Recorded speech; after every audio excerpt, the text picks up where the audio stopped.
Hello friends, welcome to PM classes. आज के अपने इस वीडियो लेक्चर में हम डिस्कस करेंगे डिमांड एंड डिमांड फंक्शन के बारे में। बेसिकली अपने प्रीवियस वीडियो में मैंने डिस्कस किया था कंज्यूमर इक्विलिब्रियम के बारे में, जिसमें हमने यह देखा था कि एक कंज्यूमर किस तरह बजट लाइन और इंडिफरेंस कर्व के थ्रू इक्विलिब्रियम की स्थिति में पहुँचता है। सो आइए आज हम डिस्कस करते हैं what is demand and what is demand function. सबसे पहले हम जानने का यह प्रयास करते हैं कि डिमांड क्या होता है।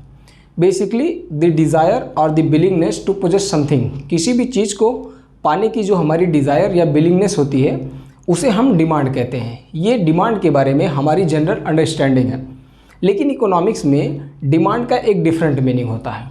हम उसे समझने का प्रयास करते हैं कि इकोनॉमिक्स में डिमांड का डिफरेंट मीनिंग क्या होता है। सबसे पहले आप डिज़ायर समझिए। किसी भी चीज़ को हमारी जो पाने की इच्छा होती है वो डिज़ायर कहलाती है, और किसी भी डिज़ायर को एज अ डिमांड कंसिडर करने के लिए हमें दो चीज़ों की नीड होती है। पहला, इनफ मनी, एंड दूसरा जो हमारा होता है विलिंगनेस टू पे। विलिंगनेस टू पे मतलब अगर कोई भी कंज्यूमर किसी भी कमोडिटी को खरीदना चाहता है तो उस कमोडिटी को खरीदने के लिए उस कंज्यूमर के पास पर्याप्त पैसे हों और उन पैसों को खर्च करने के लिए वह कंज्यूमर इच्छुक भी हो, तो वह डिज़ायर हमारा डिमांड कहलाता है। तो डिमांड, कोई भी desire as a demand consider करने के लिए दो चीज़ों की ज़रूरत होती है, enough money and willingness to pay, then it is called demand. तो इकोनॉमिक्स में हमारा डिमांड का यही मतलब होता है। अब हम समझेंगे कि डिमांड फंक्शन क्या होता है। जब हम अपने प्रीवियस वीडियो में कंज्यूमर इक्विलिब्रियम को डिस्कस कर रहे थे तो हमने ऑप्टिमल चॉइस को डिस्कस किया था।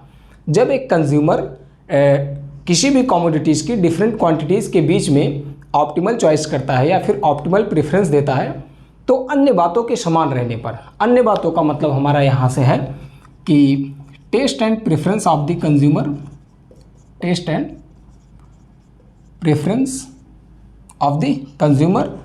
सेकेंड जो होता हमारा income of the consumer, income of the consumer, and third thing is price of the other goods. किसी भी कमोडिटीज़ की डिफरेंट क्वांटिटीज़ के बीच में जब एक कंज्यूमर ऑप्टिमल चॉइस करता है तो अन्य बातों के समान रहने पर, मतलब इन बातों के समान रहने पर किसी भी कमोडिटी की प्राइस और उसकी क्वांटिटी डिमांडेड के बीच में एक रिलेशन पाया जाता है, जिसे ही हम डिमांड फंक्शन कहते हैं। डिमांड फंक्शन कहते हैं।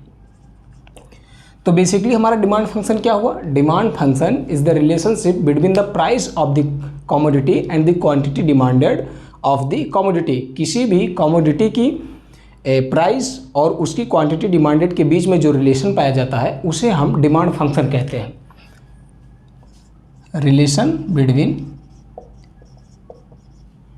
Price, P denotes here price, and QD denotes here quantity demanded of the commodity. किसी भी कमोडिटी की प्राइस और उसकी क्वांटिटी डिमांडेड के बीच में एक रिलेशनशिप पाया जाता है, जिसे हम डिमांड फंक्शन कहते हैं। डिमांड फंक्शन को हम कुछ इस तरह डिनोट करते हैं, x is the function of p। यहाँ पर हमारा x डिनोट करता है आउटपुट को, आउटपुट मतलब जो हमारा क्वांटिटी डिमांडेड है, एंड p हमारा डिनोट करता है प्राइस को। प्राइस हमारा होता है इंडिपेंडेंट वेरिएबल। यहाँ पर आप ध्यान दीजिए, हमारा जो प्राइस होता है वो होता है इंडिपेंडेंट वेरिएबल, मतलब ये किसी अन्य वेरिएबल पर डिपेंड नहीं करता है, और जो हमारा आउटपुट होता है वो होता है डिपेंडेंट वेरिएबल।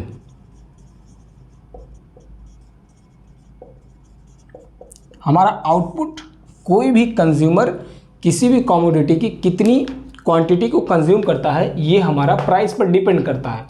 तो हमारा जो आउटपुट हो गया वो हो गया डिपेंडेंट वेरिएबल, और हमारा जो प्राइस हो गया वो हो गया independent variable.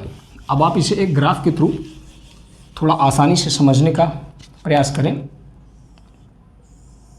This is our X axis and this is our Y axis.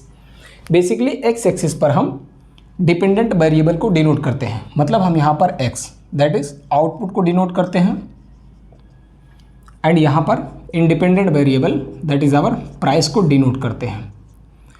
और हमारा डिमांड फंक्शन जो होता है वो कुछ इस तरह से होता है। जो हमारा ट्रेडिशनल या फिर जो हमारा नॉर्मल डिमांड फंक्शन होता है वो डाउनवर्ड स्लोपिंग होता है।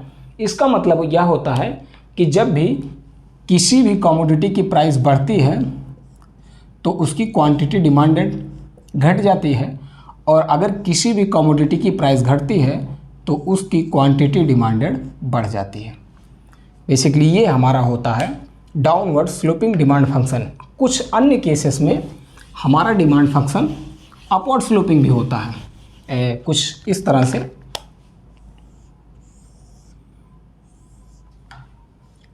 किन केसेस में हमारा डिमांड फंक्शन अपवर्ड स्लोपिंग होता है और किन केसेस में डाउनवर्ड स्लोपिंग होता है, इसे हम अपने आने वाले वीडियो में डिस्कस करेंगे।